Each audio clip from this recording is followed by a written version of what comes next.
After 90-some years of walking this earth, I've learned that life doesn't stick to a script.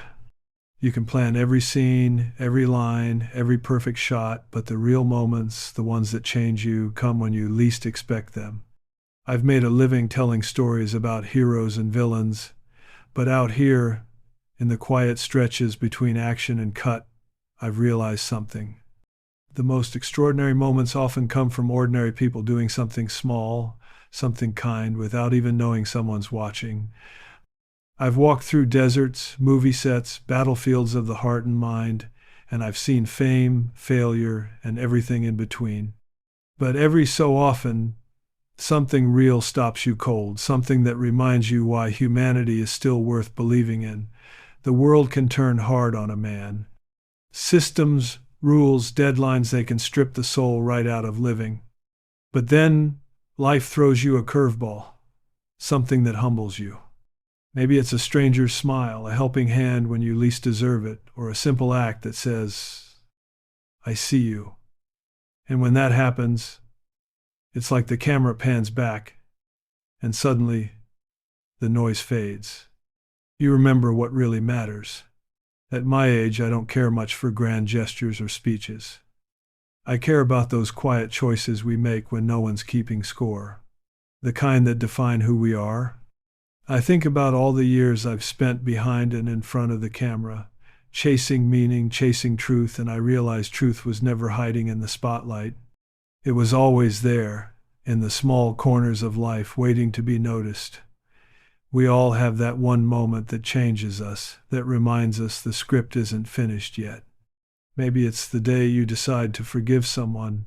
Maybe it's when you help a stranger and don't expect anything in return. Or maybe, like me, it's when you walk into a small-town McDonald's one Tuesday afternoon, just looking for a coffee, and you end up walking out with a story that stays with you forever. Because sometimes it's not the big things that define your legacy, it's the little ones, the human moments, the quiet truths, the kindness you show when no one's filming. That's the stuff worth remembering. That's the part of life that no script could ever capture, but you'll know it when it happens. It'll stop you in your tracks. It was an ordinary Tuesday in Carmel, California, sunlight cutting through the fog, the ocean breeze rolling in like a quiet soundtrack to small-town life. I'd been out on my property since early morning, boots in the dirt, sweat on my brow, wrangling with contractors and blueprints instead of cameras and scripts. Nothing glamorous, just the kind of work that keeps you grounded. By the time the clock struck 1, I was starving. I didn't want a fancy restaurant or a scene. I just wanted something quick, something quiet. So, I pulled into a McDonald's. Now, I know what you're thinking, Clint Eastwood at a McDonald's. But sometimes the simplest places hold the biggest lessons. I walked in wearing jeans, a faded shirt, and a baseball cap, nothing that would turn heads. I wasn't there to be recognized. I was there to eat. There were only a few folks in line. A mother juggling her kid's Happy Meal order, an old woman searching through her purse, a teenager lost in his phone. Normal people, real life. That's what I love about small towns, no pretense, no performance. Just people trying to make it through another day. Behind the counter was a young woman. Her name tag read Sarah. She couldn't have been more than 23, maybe 24. What struck me first wasn't her looks, it was her presence. She wasn't just there like so many others punching the clock. She was alive in her work. When the elderly lady ahead of me fumbled with her card, Sarah didn't sigh or rush her. She smiled, patient and kind, as if this tiny act of care mattered, and to that woman, it did. That's when I realized this wasn't just another fast food joint, it was a stage for quiet heroism. No camera, no audience, just decency in its purest form. As I stood there, waiting for my turn, I thought about all the years I've spent studying human behavior for film, the way people look away when they're tired of caring, the way they soften when they choose kindness instead. In that line, watching Sarah work, I saw something that reminded me of what the world's losing: sincerity. It's funny how you can walk into a place expecting a meal and walk out with a story that changes you. That day in Carmel wasn't about fame or food or nostalgia. It was about a moment of truth in the most unlikely of places. A reminder that goodness doesn't wear a uniform, and grace can show up even between French fries and coffee cups. Sometimes the most profound stories aren't the ones written in a script, they're the ones life hands you when you're just trying to grab lunch. She caught my eye the moment I stepped up to the counter, not because she recognized me or made a fuss, but because she didn't. Her name tag said Sarah, and she was unlike the others behind that counter. Most of them wore the same tired look I've seen on 1,000 faces. The look of people just waiting for their shift to end, counting minutes, not moments. But Sarah, she was different. There was light in her. You could see it in the way she leaned forward when someone spoke, the way she smiled like it came from someplace honest, not from a script of customer service training. When an elderly woman ahead of me dropped her purse, Sarah bent down without hesitation, helping her gather her things as though she were helping her own grandmother. No sighing, no eye-rolling, just quiet care. Then a little boy came up, too small to even reach the counter properly, clutching a few crumpled bills for his meal. She knelt slightly, met him eye to eye, and asked how his day was going. I remember thinking, now that is humanity. That's what the world keeps forgetting. When it was my turn, I ordered something simple, a hamburger and a coffee. I wasn't looking for conversation, but she looked at me in that way people sometimes do when they sense something beneath the surface. Maybe she saw an old man who'd been out in the sun too long. Maybe she saw someone tired. Maybe both. Either way, there was kindness in her eyes, not the kind that asked for anything, but the kind that offers something wordless. It reminded me of people I met long before the red carpets, and the headlines back when decency didn't need applause. You see, I've met my share of actors who can fake empathy, but real compassion, that's harder to find. Sarah didn't have a stage or a script, but she had something more powerful: sincerity. It's a rare quality these days, in a world where everyone's busy taking selfies instead of taking time for each other. Watching her, I thought about all the small ways people can lift the world without even knowing it: a warm glance, a patient moment, a little extra care when no one's watching. She wasn't performing kindness. She was kindness. And as I stood there, waiting for my meal, I realized that in that short exchange, this young woman had done something most movies spend 2 hours trying to do. She made you believe again. In people, in the quiet goodness that still exists. It's strange, isn't it?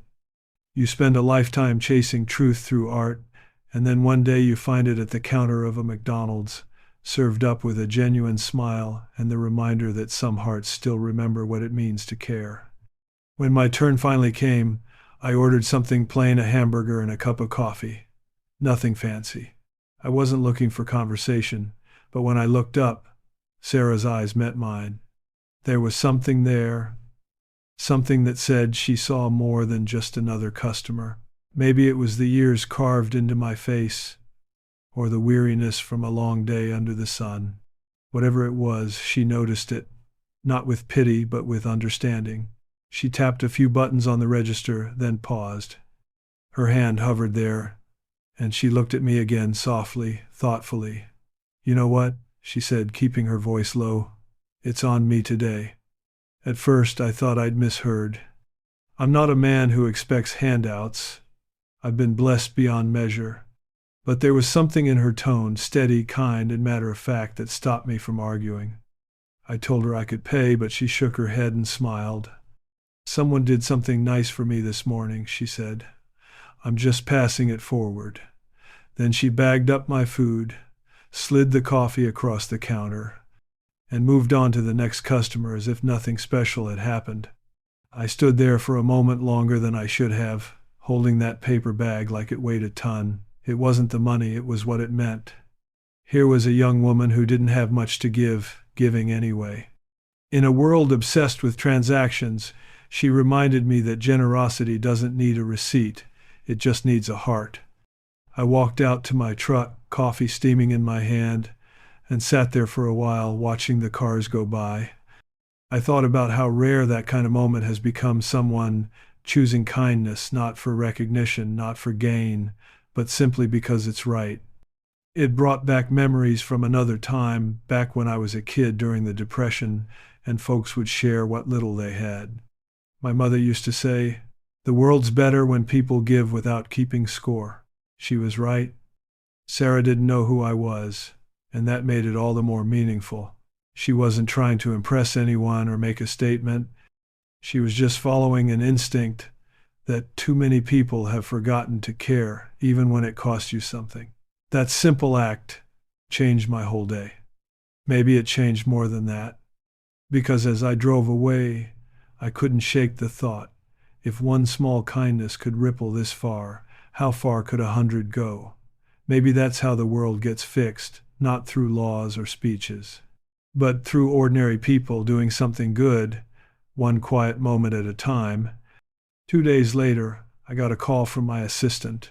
Her voice carried that cautious tone people use when they're not sure how you'll take the news. She told me Sarah had been fired. Just like that, gone. McDonald's corporate had reviewed the security footage, saw her giving away a free meal, and decided it was theft. Policy was policy. No warning, no conversation, no room for explanation. I remember setting my coffee down and staring out the window for a long while. It wasn't about me losing a meal, it was about what she lost because she dared to be kind. I've spent my life dealing with rules, both on film sets and in the real world, and I've seen how easy it is for people to hide behind them. Rules can keep order, sure, but too often they become shields against compassion. I thought about that moment at the counter, the warmth in her smile, the quiet courage it took to follow her instinct instead of the manual. And now that same goodness had cost her a job. I couldn't help but wonder how many Sarahs are out there right now, how many people get punished for doing the right thing because the system says it's the wrong thing. Somewhere along the way, we started valuing efficiency over empathy, procedure over principle. We've built a world that's so afraid of being taken advantage of that it's forgotten how to take care of people. It reminded me of stories I heard growing up about men who'd stopped their trucks in the desert just to offer water to strangers. Nobody called that charity, they called it being human. But now, it feels like being human has become an inconvenience to the rules. I wasn't angry at the company, not exactly. I understand structure. I've built enough teams in my time to know order matters, but there's a fine line between structure and suffocation, between discipline and indifference. Sarah didn't steal, she gave, and maybe that's what rattled them, because kindness doesn't fit neatly into a corporate spreadsheet. It doesn't follow protocol. It can't be measured in profits, but it's the one thing that keeps us from becoming machines.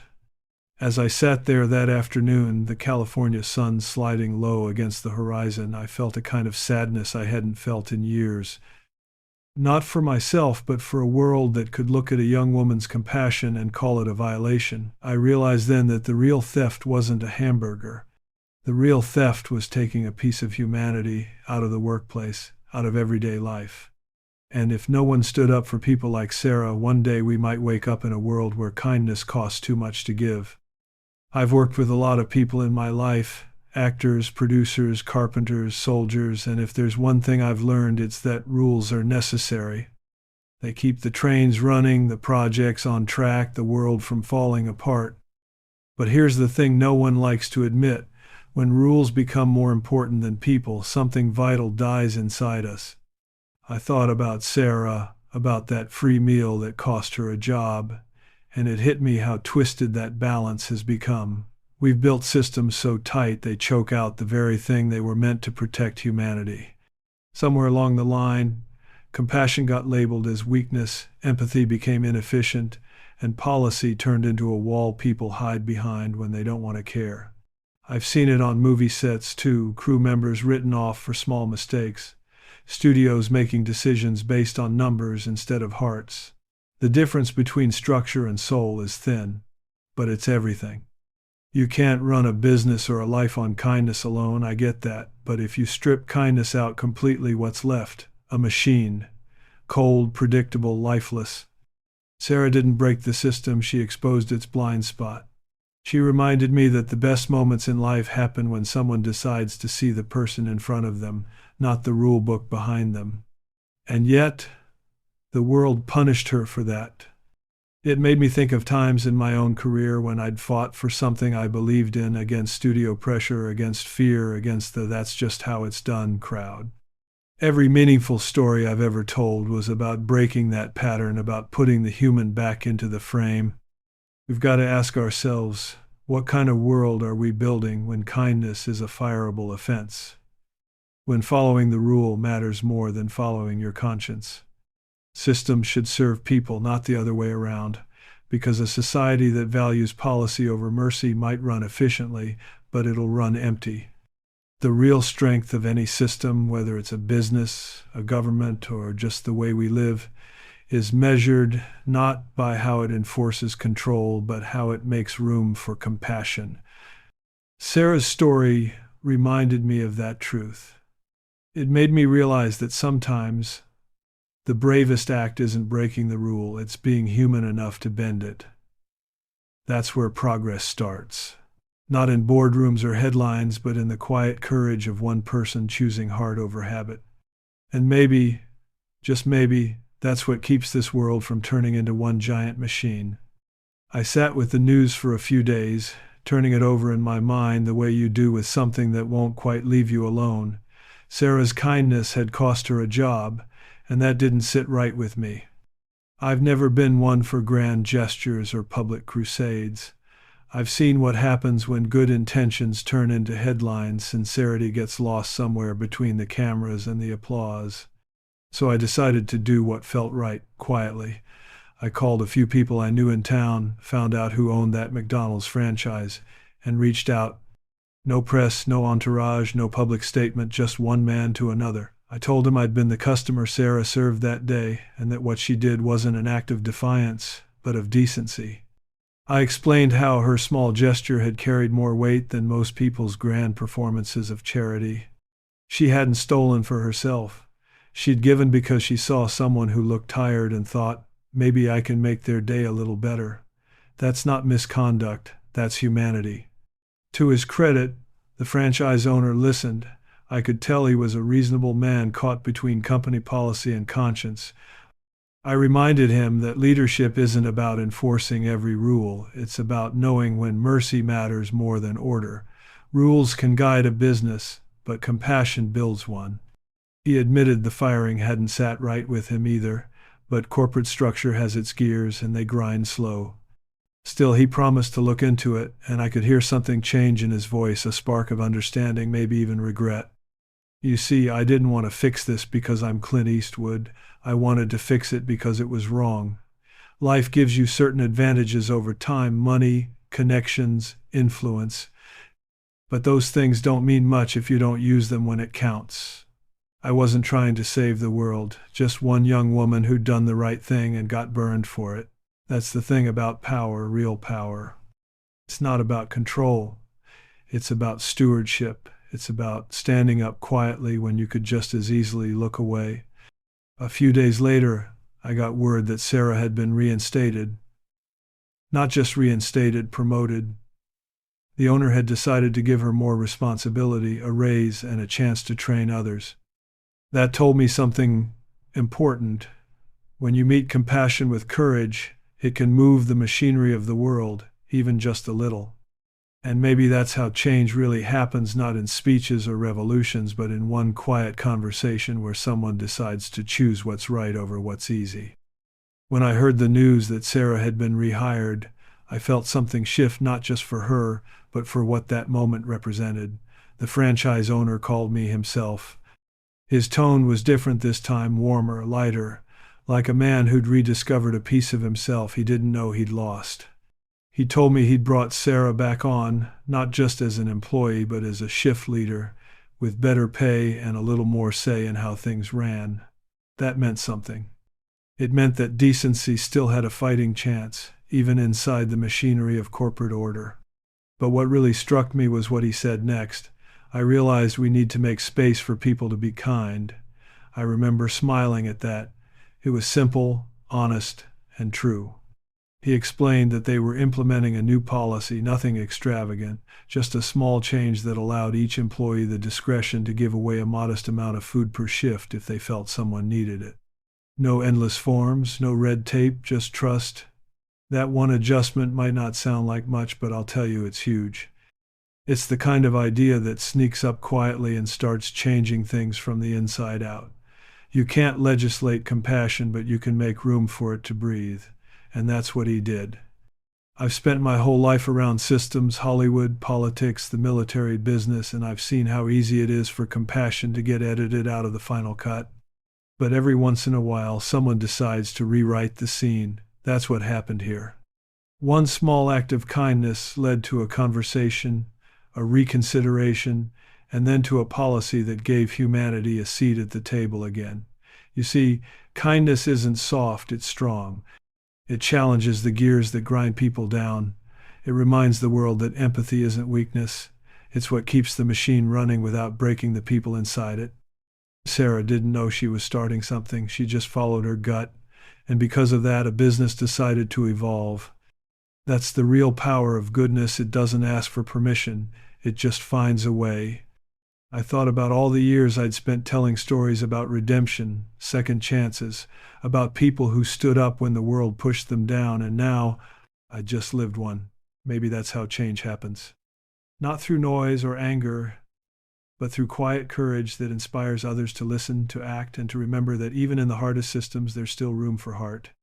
After Sarah was rehired, I couldn't quite let her story go. It kept circling back in my mind like a scene that hadn't fully played out yet.